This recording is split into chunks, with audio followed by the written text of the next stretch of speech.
Hi guys, what's up? It's Will back once again for another fight card prediction. We're here for UFC London. Alexander Volkov against Tom Aspinall is our main event as the UFC make their way back to the British Isles after a couple of years after the whole hoo-ha with the pandemic and everything. They're finally getting back out there to the crowds and back over here to Europe, which I think is pretty cool.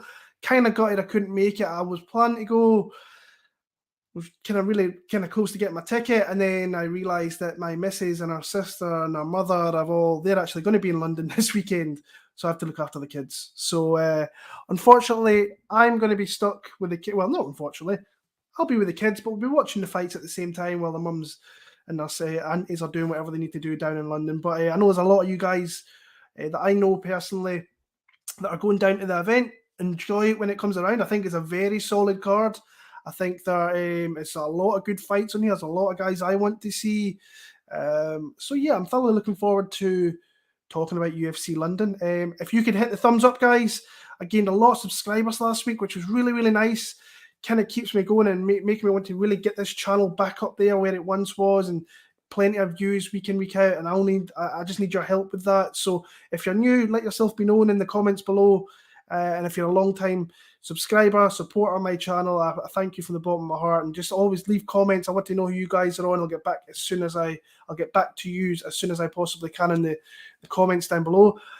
Coming off a slight loss last weekend, I had a lot of good reads and fights, and I just made the wrong choice on Bruno Silva when I should have went JJ Aldridge.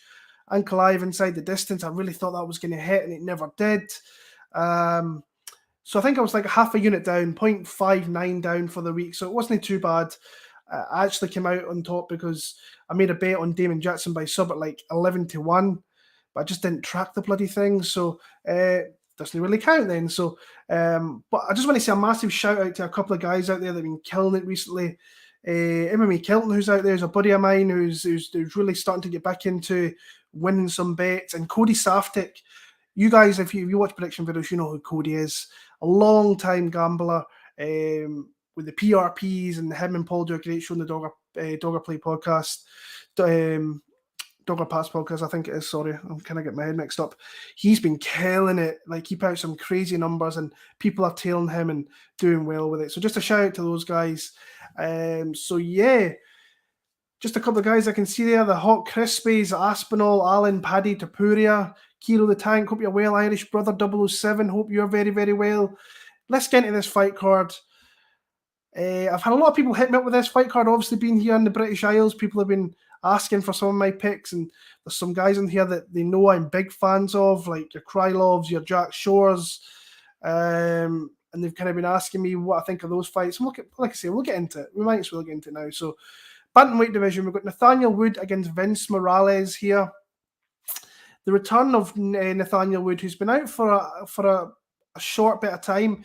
He's coming off some big injuries, I believe. So he kind of had to take the time away to really get himself better. But he's coming back at 100% from what I hear. So not fought in like a year and a half. So that's a long time out for Nathaniel. He was quite a consistent fight. He fought in June, February, March before that. So he's been fighting pretty consistently. But this was a big gap of. Then he's coming off a loss, a very competitive loss, and not a bad loss, honestly, against Casey Kenny.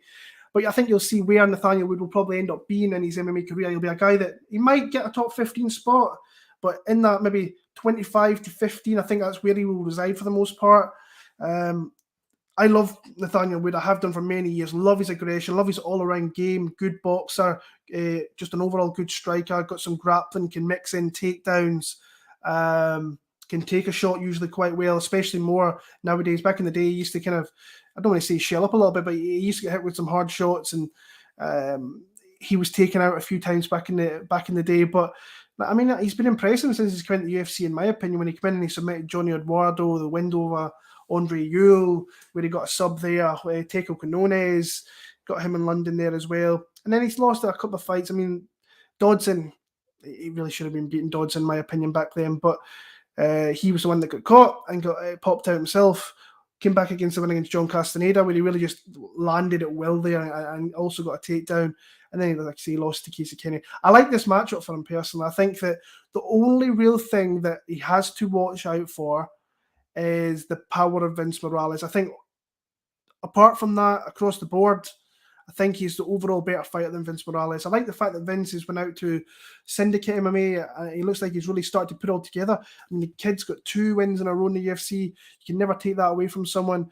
That win over Draco Rodriguez, really sound fight there. Used his volume to really win that one, and then knocked out Louis Smoker, where he showed that power in that fight there. I like Nathaniel Wood. I actually like him via submission. I think he gets a stoppage here in London. I think he gets the crowd going. A local boy in the O2 there. So I've actually got him in a parlay with someone else in this card, and but I like him to win this fight there. Corey McCann against Elise Reed. I like Corey, another one who I've known about for a long time. She's a young girl. I think she's only like 22, who I've known about for, it seems like 6-7 years. It's a girl that's really dedicated herself to the sport, coming out of Wales, taking herself over to California at Team Alpha Male, and has since been, she's done really well for herself in the UFC with a couple of nice wins. I've got some dog odds in some of those fights. I know that I've seen some people saying she should have probably lost to Kay Hansen, and maybe that was true. I thought the fight was close enough. I think at the time I did edge it for Kay Hansen, but Cody got the decision there unanimously. I'm not too kind of sure about that. And then before that, she beat Vanessa Demopoulos, where she got just kind of used her volume and got takedowns and a little bit of control time in the Dana White Contender Series. So second fight here officially in the UFC against Elise Reed. I do think she'll be a little bit of a striking disadvantage here. She's super small, like 5'2", 5'3", with a very small reach of 58 inches on that reach there. Elise is like 5'3" herself, but she has got the 5 or 6 inch reach advantage. Not been super impressed with her. I don't really think she's UFC caliber. I think her coming in short notice, I think, was it 125 or 135? Must have been 125 against Sajara Eubanks, was just a recipe for disaster. Came in there, got taken down, got stopped very, very easily.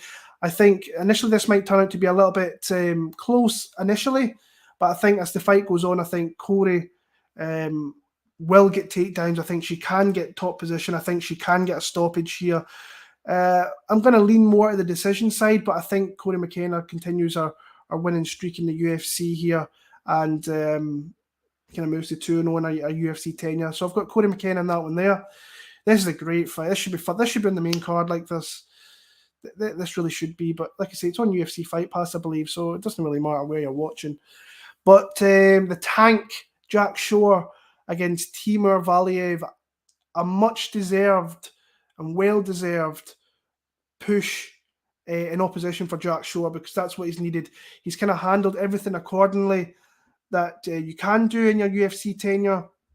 Coming in, I think he's 4-0 in the UFC. I know I've bet him in every fight. I've won a bet in every fight except his last one, where I had him inside the distance against Ludwig Shaolinian, and thought initially he was going to get that win with a submission, but I think he hurt himself in that fight. Overall, he just really bossed in the takedowns. A lot of strikes he landed in that one there. Before that, Hunter Azure, which I thought was a very tough fight, used his wrestling there. Aaron Phillips dealt with him accordingly. Nohelan Hernandez dealt with him accordingly. These are easier fights for Jack. You could see he was winning those fights. This, I don't see as clear as what a lot of people say. I've had a lot of people message me about this because they know I love Jack Shore.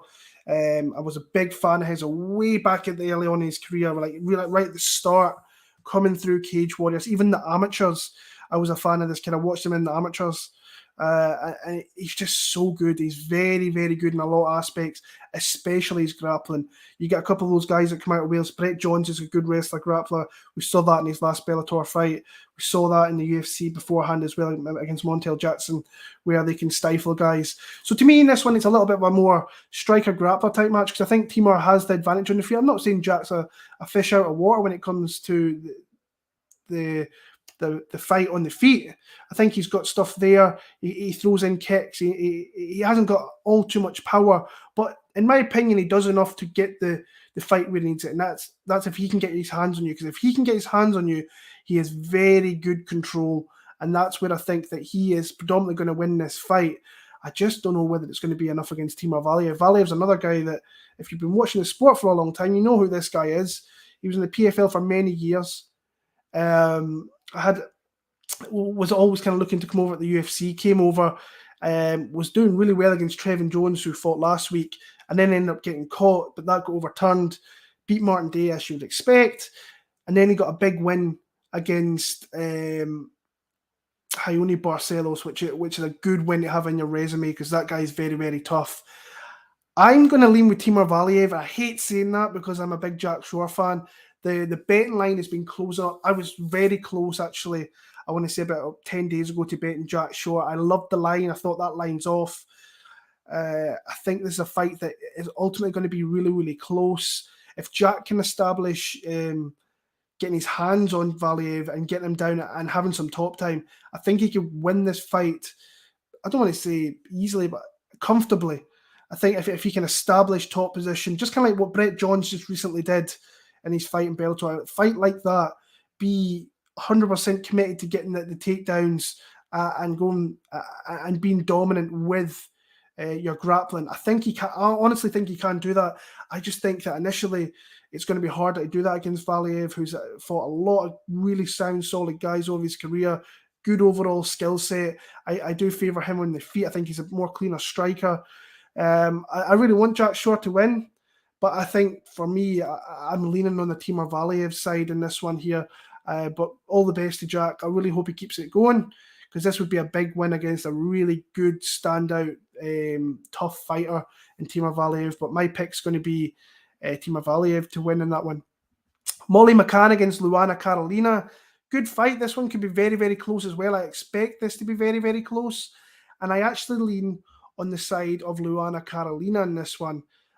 Again, you'll probably hear me saying this a lot in this one, but I really hope that Molly does well. I'd like to see her win, but just because you're a fan, it doesn't mean that you should be picking them in fights to win. And this is one here that I don't know. I just think if she cannot get takedowns here, I feel like she's going to get beat up at distance. She can take a lot of damage, can Molly McCann, but I just got a funny feeling that she's going to look to kind of throw in the phone booth and be just at a disadvantage against Carolina, who's the far bigger girl with the bigger reach, and doesn't get hit nowhere as much as what Molly McCann does. If she can get her hands on Carolina, I still don't think it's going to be easy getting takedowns. And like I say, Molly's not predominantly a grappler. She's a brawler. She wants to come in there. She wants to plant her feet. She wants to throw some strong hands. But I've just got this feeling that Carolina's not going to kind of be for that. She's going to be at distance. She's coming off a couple of nice wins herself. I think that win against Lupi Godinez, props to Godinez more than that one, because she came in like a week's notice there. Did get some takedowns, but ultimately really did nothing to them. And Carolina kind of stopped most of them, which really let her to go on and win the fight, use her striking to really go on and win that fight. So, I mean, Molly, she's so lovable. It's hard kind of picking against her, but she's had a kind of iffy UFC run. She came in there against Gillian Robertson. She was a massive favourite in that fight, and I thought Gillian Robertson is a perfect opposite opponent for her for Gillian Robertson to get a win, and she did there in Liverpool. Went on a 3-fight win streak against Priscilla Cachoeira, Ariana Lipski, and Diana Belbita, where she did use her grappling in all 3 of those fights, getting takedowns in all 3 and landing numerous strikes. But again, some of those rounds were very, very close. In that Cachoeira fight, she was taking a lot of damage and was getting hit up a little bit and was really, really damaged. But honestly, I think she will try and get takedowns. I just don't think they're going to come that easy. Obviously, I'll go on there. She lost to Procopio, lost to Santos, rebounded in a very fun fight against Ji Young Kim, where she again got takedowns. And Ji Young Kim is very, very hittable as well. I just like Carolina in this spot. She's plus 110 at the minute. This kind of reminds me of the JJ Aldridge fight for last week, where I think that I should probably be betting this fight if I'm going to be picking an underdog. But maybe the steam on Molly will, as the fight week goes on, the line in Carolina might go up a little bit. So my official pick is going to be Luana Carolina via decision. But this could be one of these fights that's super close, and they give it to the hometown girl. I can see it now where we think that Carolina's won, and Molly McCann's hand gets raised in this one. But all the best to her. Mike Grundy against Makwan Amirkhani. I'm fairly staunch on Mike Grundy here. I've, like I say, if you've been around my channel long enough, not been the biggest supporter of Makwan Amirkhani. I don't think he's, I don't want to say he's not good, but I think that he's really a fighter that kind of really only goes for, he looks to get his hands on, he looks to get takedowns. He's always been like that. Obviously, he came into the UFC against Andy Ogle and he catches them with that flying knee and then finishes them and then gets a quick finish of Marcio Fulin.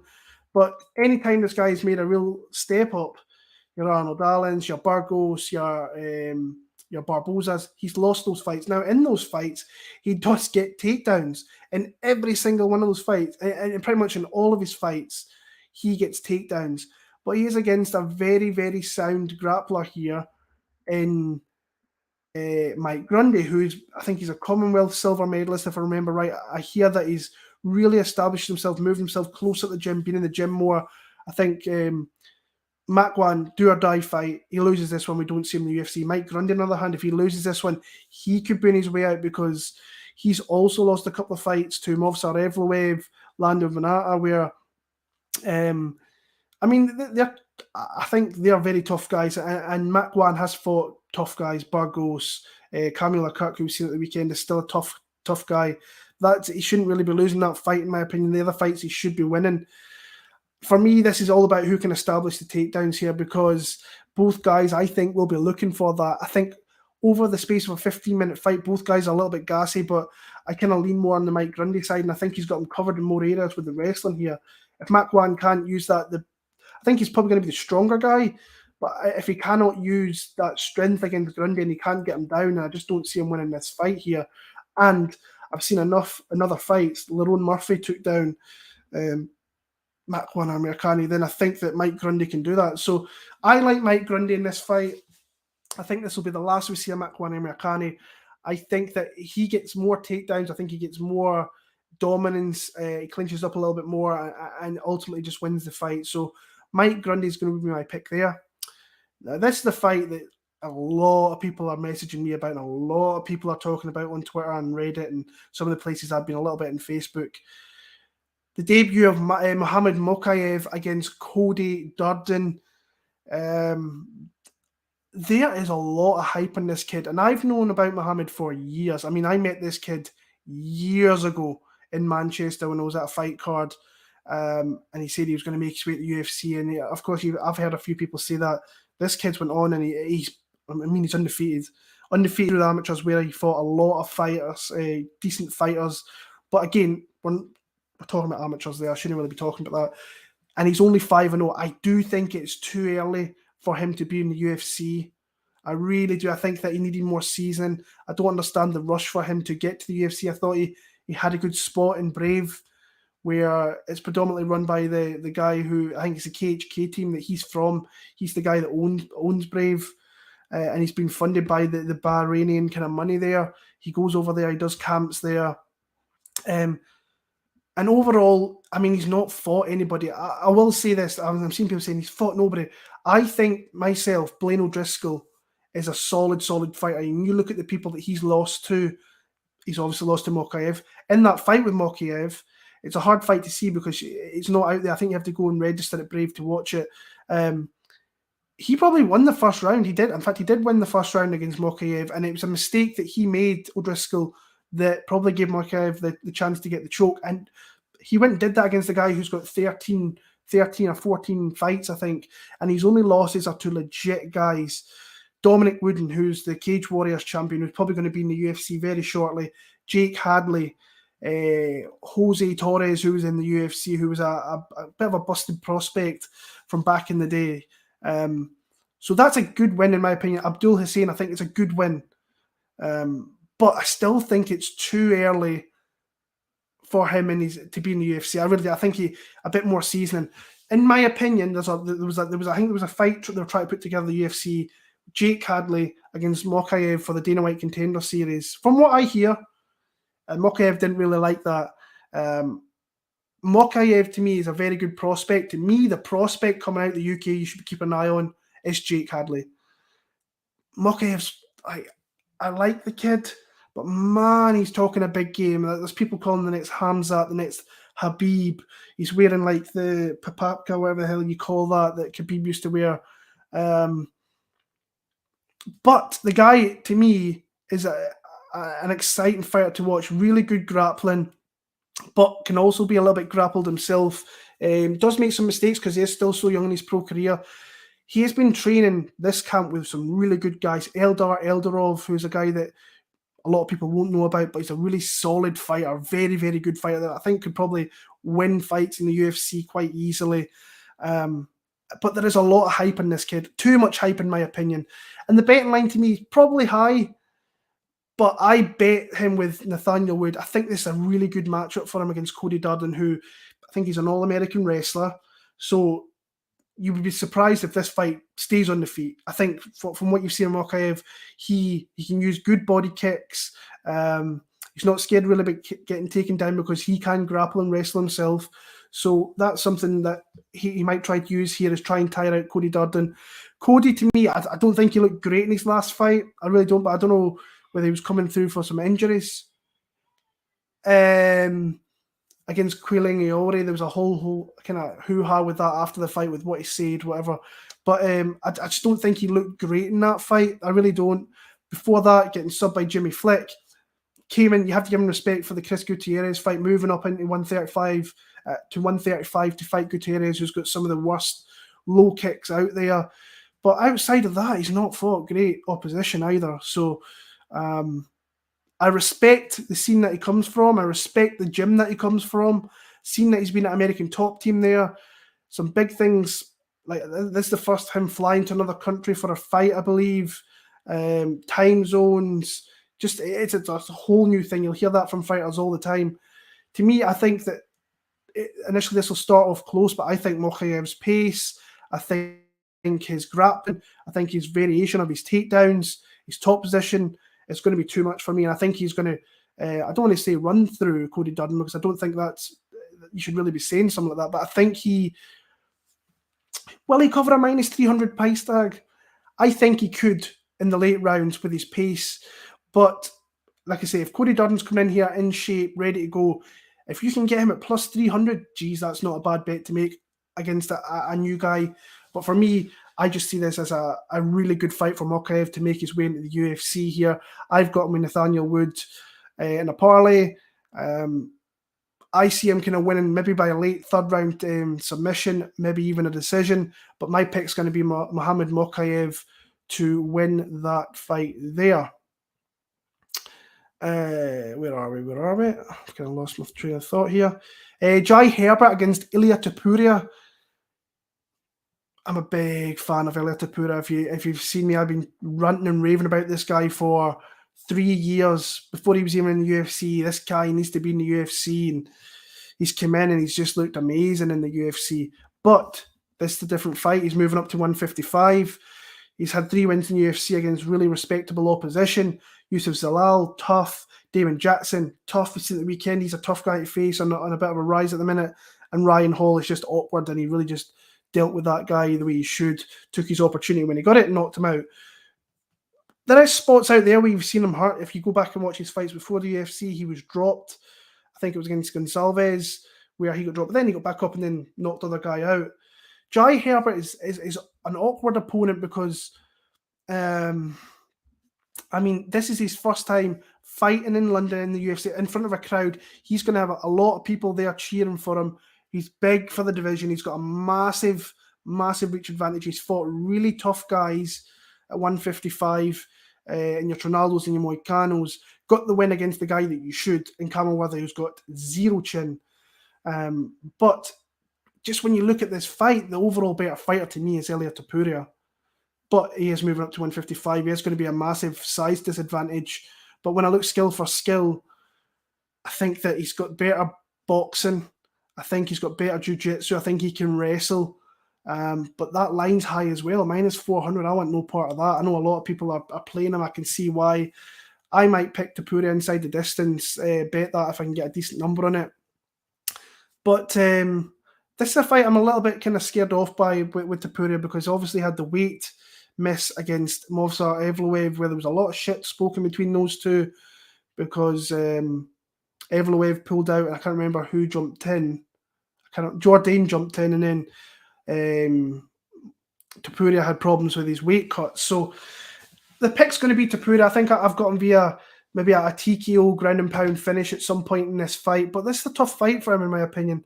But I see him winning this one and moving himself. It's interesting to see if he's going to go back to 145 because he shouldn't be at 155, put it that way. Welterweight division, we've got Gunnar Nelson against Takashi Sato. This, to me, is just whether Sato lands something in the feet. If he lands something, then he can hurt Gunnar Nelson. But this fight is pretty much tailor-made for Gunny to come in here and submit him. Just when you look at Sato's losses, he's lost to Bilal Muhammed via submission. Jason Witt, he got knocked out in that fight.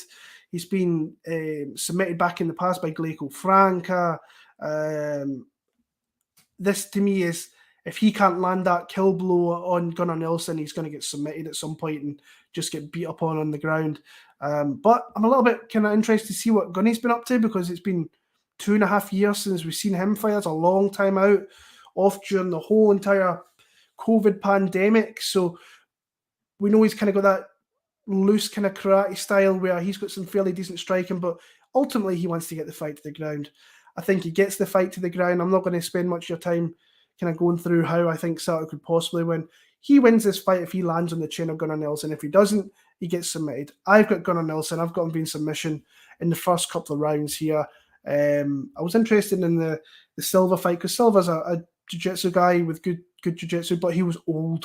So I still think that Gunnar was going to win, but Gunnar Nelson's going to be my pick there. I think he submits Sato in the first 2 rounds. Light heavyweight division, Nikita Krylov against Paul Craig. Again, if you've been around my channel for years upon years, I bet Nikita Krylov every single fight. I'm a big Nikita Krylov fan.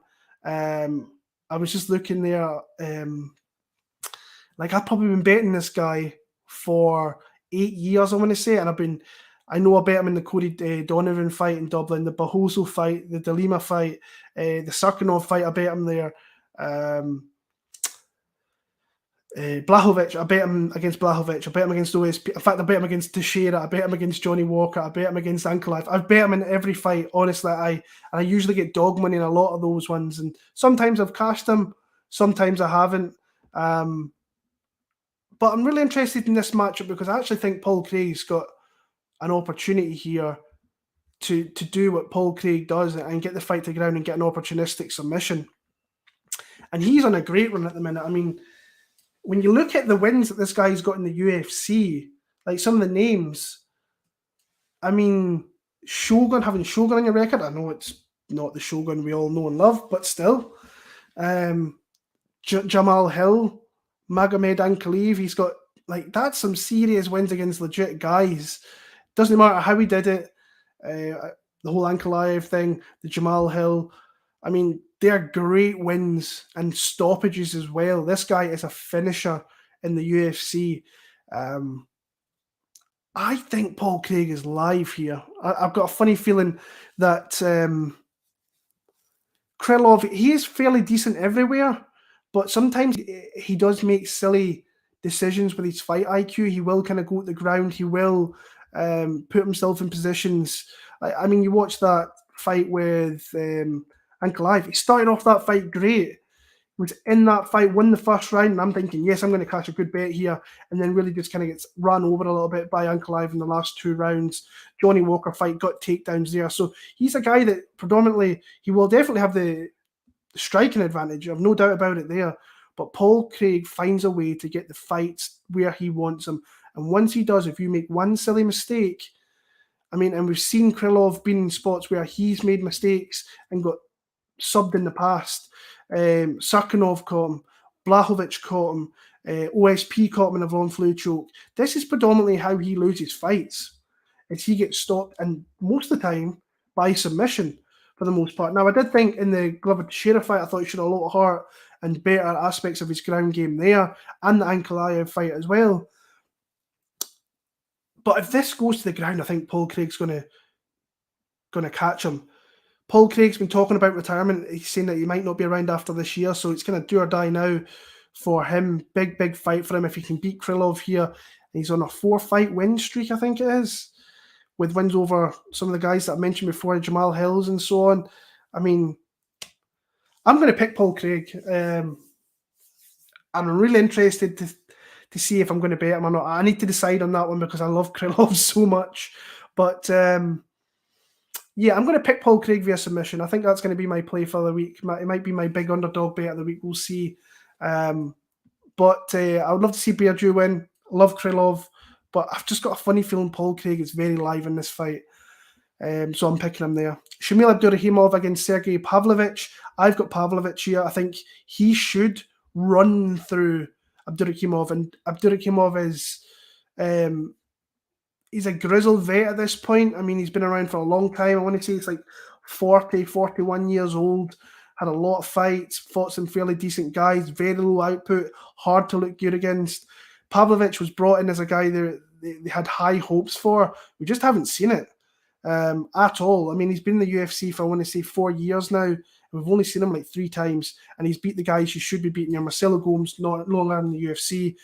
Maurice Green, no longer in the UFC. He's been taking those guys out. He got taken out in the first round against Overeem, which was that shows you where the UFC had this guy coming in there against someone like Alistair Overeem. But to me, he should beat Abdurakhimov here. It might not be like a first round finish, but I'd be very surprised if he doesn't stop him inside the distance. Abdurakhimov, to me, looks like he's kind of fallen off a little bit recently.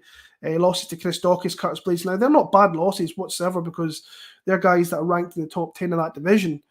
And before that, he beat Marcin Topuria. I thought that was one of the better ones he's looked good in. The win over Arlovsky, Chase Sherman. So the guy, he's not the worst heavyweight you will see in the UFC roster, but I think they're trying to build up this Pavlovich here. Plus, he's got a massive reach. I mean, he's got like an 8 or 9 inch reach advantage here, and more power. I think he gets caught, I think he gets chinned, and I think he gets knocked out inside the first 2 rounds. So Pavlovich is probably going to be my most confident pick of the entire week, actually. Arnold Allen, in fact, no, Paddy Pimlet against Kazula Vargas here. The main man, Paddy Pimlet, you either love him or you hate him. He's got a lot of people on both sides that do that. I've always been a fan of Paddy Pimlet because he's a natural fighter. Just go back and watch his first fight. He looks like a kid he is. He's only 16, but he looks so young. And he's had to kind of do his hard graft out there in cage, like predominantly in Cage Warriors. He's won some big fights. He's lost some big fights. And now he's moved over to the UFC. And I mean, it wasn't, I don't want to say it was the most cleanest UFC debut you're ever going to see, but he comes in there, shows that he's got a bit of a chin. He can take a little bit of a lick. He did do a little bit of the stanky leg. That kind of wavy hair, that hairdo that he's got was kind of flying around everywhere. But he's shown that he's a game kid who will fight, come and fight you. He's not a guy that's going to sit there and look to win a 30-27. He's a guy that looks to come forward, submit you, knock you out. He's got some power, which he's shown against Vendramini. But it didn't start off well, but it's how you finish, and he finished with aplomb. He had everyone on his back after that. Big following, massive following here in the UK, especially in Liverpool. I think he's going to get some, and his entrance is I think one of the best entrances that I've seen in MMA. It's just an amazing entrance. And in front of a full crowd in London, I think that place is going to be banging when that fight kind of goes down. So, Kazula Vargas, I mean, the UFC kind of know what they're doing here. Because Vargas, I mean, he's only got the one win in the UFC against Rongju. He looked okay in that fight. Before that, he DQ'd Brock Weaver, lost to Alex Silva. I think he's a strong guy who will come forward and look to put it on Paddy, but I've got a funny feeling that Paddy's going to find a way at the back and get a submission here. I think he's going to really find a way to get that submission in the kind of middle part of this fight. So, like I said, I want no part of betting Paddy Pimblett. Maybe I'll see what the submission line is, but outside of that, I think this should be a pretty comprehensive win, and I think the UFC are going to slowly build this guy up. I think they should slowly build him up. I don't think they should rush him too quick, because he has got a bit of a following. If you build him the right way, you can absolutely main event him in the UK at some point, whether it be in London, in Liverpool, in Manchester, wherever you want to put this guy, he can sell out tickets and be a bit of a star for the UFC in the UK. So I think he rolls here. Co-main event of the night, we have Arnold Allen against Dan Hooker, who makes his return down to 145. That's the big question for me in this fight. There's a couple of things in this fight I'm a little bit intrigued with. Obviously on the Hooker side, he's moving back to 145, where he fought initially in his UFC tenure. And towards the end, he said he really, really struggled with that cut down to 145, as you would with a frame of a 6-foot frame that Hooker has there. So he moved up to 155, and I mean, he fought killers up there. Your Felders, your Poiriers, your Makhachevs, your Barbozas, Gilbert Burns.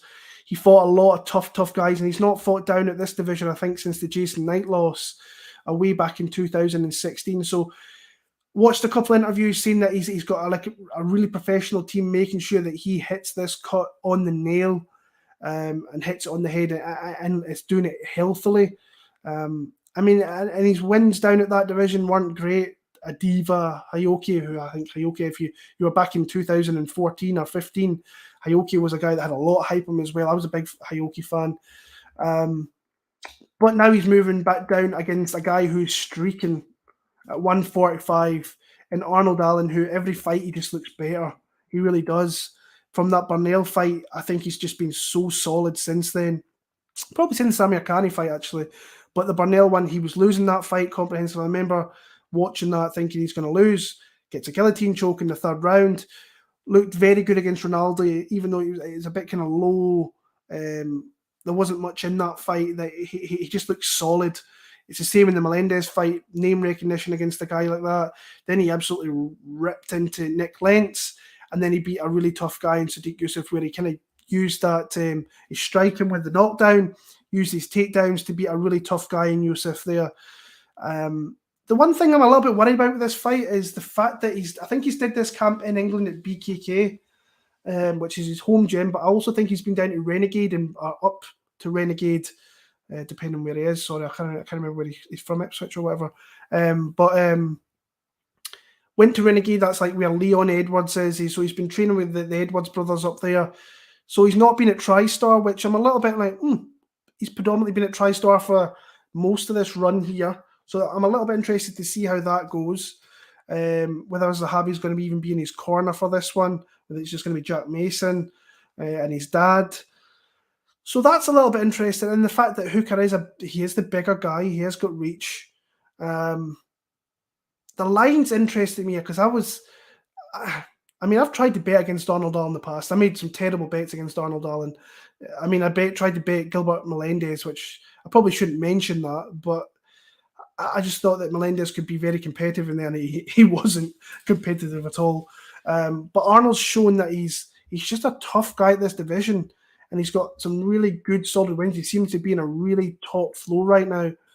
And I'm just interested to see if Hooker makes this cut clean, can he give him some problems? I think he can with that frame.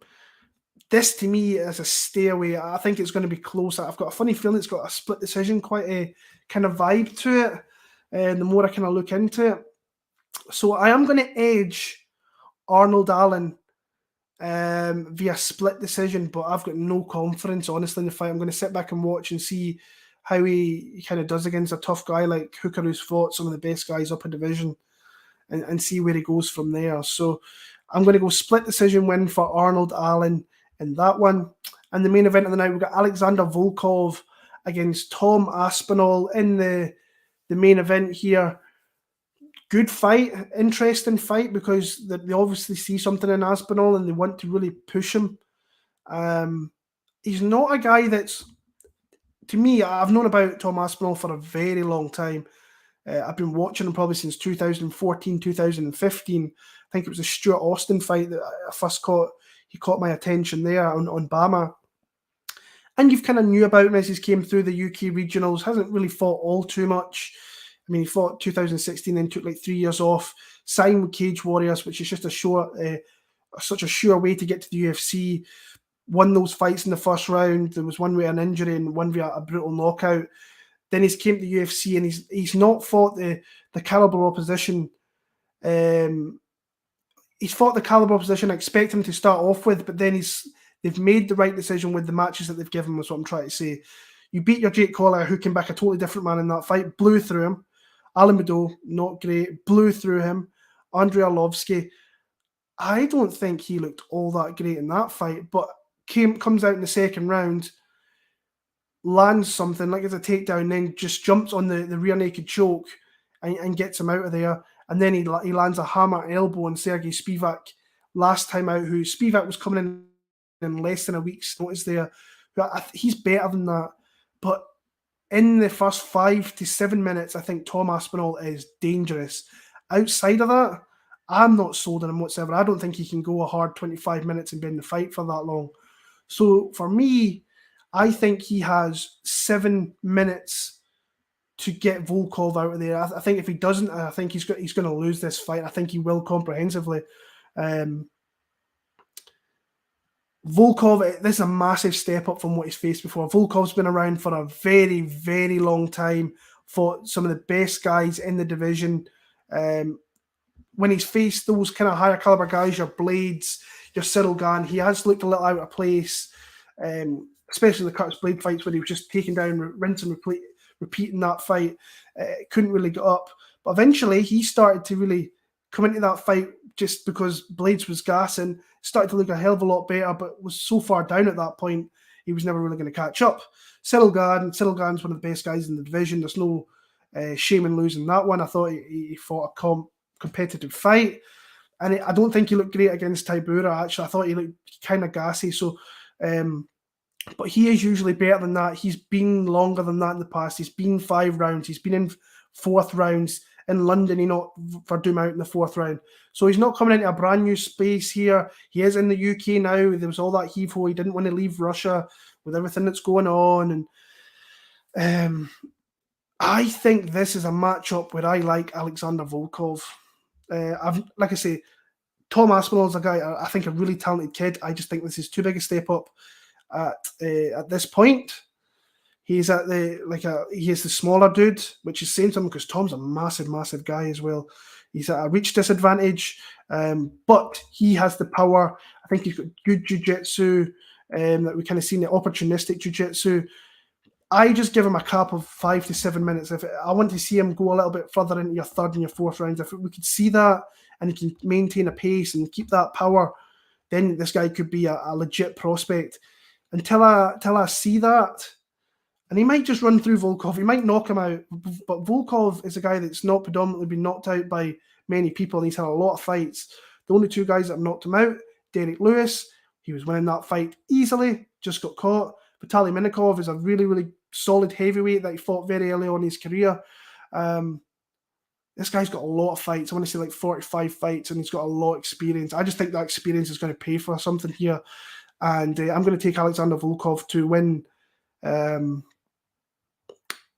probably in the 3rd or 4th round via stoppage. I think he could catch him with like a knee and really hurt Tom Aspinall as he's kind of faded off a little bit. But this is a big fight for Aspinall because if he can come out here and beat Volkov and take him out, especially in that early part, then we might have a legit contender here. I'm not sold yet. I'll be honest, I'm not sold on him at the high end of this division. But we'll see what he's all about against Volkov. So, official pick, I think I'm going to go with a 4th round TKO victory for Volkov. And the bet I might look at, I might bet him straight. If I can get underdog money, he's minus 110 right now. If I can get him at plus money, I'll probably bet him. I'm also going to look at rounds 4, 5 and by decision, because I think I might get a decent number there as well. So Volkov via knockout is going to be my official pick. So, yeah, not bad. I was going to kind of stick around for half an hour. Kept on talking as I usually do. Hope everyone's well. Hope everyone kind of like that. If you can throw a thumbs up there, it would be much, much appreciated. Looking to hopefully get back on track with a winning week with the bets. Just going to go into the chat and say hello to some of you guys. Molly's Audio, my man, how are you? Great card for the UK fans, mate. And yeah, it's starting at 5 o'clock, I think, our time. What a great time for that. BP, what's up, my man? Hope you're well. Wood, Mokaev, Sergey, McCann, Molly, Paddy, easy money. I'm not on the Molly side this week, mate, but I wish you all the best. Can't wait to see Jack Shore. Should be in the main event. I agree. I think he loses, but it's what it is. He lost to Trevin Jones and 10-8 by Barcelos. That's true. Jack Attack, Big Willie, what's happening? Amirkhani fighting for his job. Mokaev is super legit, but Durden is a stiff debut, solid wrestling, and arguably in his prime. I agree with that, but I've got Mokaev. I think that he's got enough to win this fight here, but I'm interested to see him going forward. Jack punching the air right now. Wait until he gets Krylov. He's going to call Krylov a lock. No, I really wish Krylov would be my guy this week, but I just don't think that. Like I said, I think I pick against Paul Craig more often than not as well. So this is the first for me, kind of picking him here. I think it's a really good matchup. I think he's going to have an opportunity to submit this guy. I don't trust Krylov's fight IQ. So Jai Herbert's going to win for Birmingham. Let's hope so. For his sake, he'll not be in the UFC. Black Country Banner. Jai's going to get dogged on by the Hot Crispy. Topuria's the man. I'll not have anybody talk about Topuria like that. I think that's maybe us, guys. There we go. I'm going to pick Krylov, Willie. I can't, bro. I've got this feeling that Craig's going to do it. We'll see. Head kick KO. Krylov nut shot. First Scottish champion coming. I think that's a long way from coming, but that'd be pretty cool. But yeah, guys, I much appreciate you guys sticking around here. Half the battle. What is up? One of my guys, Dan Levy. What's up, man? Just wanted to stop by and hit a like and show support. Much appreciated. Try to get my channel back up and get some traction after taking that break to have the kids and move to a new house and whatever. Half the battle. Check that out. Thursday, they're going to have a good guest on there as well. All the very, very best, guys. Enjoy UFC London this weekend. I know I'm looking forward to a decent time for us, guys. I'm going to be sitting down with a couple of brewskis, a couple of Iron Brews, and just watching the fights come in there. So, guys, until next week, I think we're back with who we've got next week. Blade against Dawkins, and then we've got a break. So until then, guys, if you can hit the like button, if you're new to the channel and you like what you see, hit that subscribe button. Always appreciate the support. Until next week, all the very best. Take care.